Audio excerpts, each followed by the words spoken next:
The princess who never blinked. I swear on my mother's grave, the princess never blinked. Not once. The night she came for me, I saw her eyes glowing in the dark like a cat's. I wanted to run, to scream, to wake my father, but my body wouldn't move.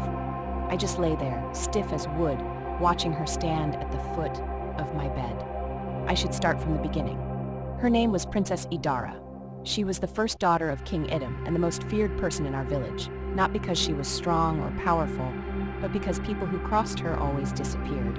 Some said she had a spirit husband, a demon that did her bidding. Others believed she had cursed eyes.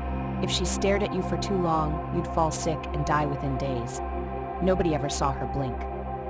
My father was a fisherman, and he never believed in such stories.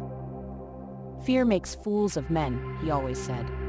He told me to be careful of real dangers, wild animals, bad spirits in the forest, not a spoiled princess. I should have listened to the stories. It all started when my friend Ubong, the palm wine tapper's son, insulted her. We were at the riverbank, playing, when she walked past with her maidens. She was dressed in fine red wrappers, her skin shining like the sun. Ubong whispered to me, "Look at her walking like her father owns the river." I laughed. That was our mistake. She stopped, turned to us, stared. Ubong's laughter faded. My chest felt tight. Then she smiled. "You find me funny?" she asked, her voice soft. "No, my princess," Ubong said quickly, bowing his head. She stepped closer. "What is your name?" He hesitated. Then, "Ubong." She nodded. "Good." Then she turned and walked away. That night, Ubong's mother ran through the village screaming. He had vanished from his mat. No one heard him leave. No footprints, no sign of struggle. Just gone. I didn't sleep that night. I kept thinking about the way she looked at him. 3 nights later, she came for me. I woke up to the feeling of something heavy in the air, like the night itself was pressing down on me. And then I saw her, standing there, watching. Her eyes glowed, sharp and cold.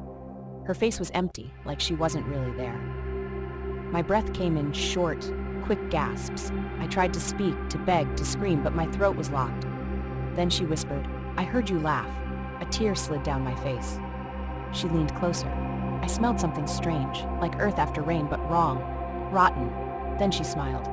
A shadow moved behind her, something tall, bent with long, twisting fingers. It crawled out of the darkness like it had been waiting. I don't remember what happened next. I woke up outside, near the river, alone. My body was freezing, my feet covered in mud. I ran home crying, shaking. My father held me, but I couldn't explain. The next day, the king's guards knocked on our door. They said I had been chosen to serve in the palace. My father refused. He begged, but nobody refused the princess. That was 10 years ago. I never saw my father again. Now I serve in the palace, I bring her water, I tie her wrappers, I comb her hair, and I never ever laugh.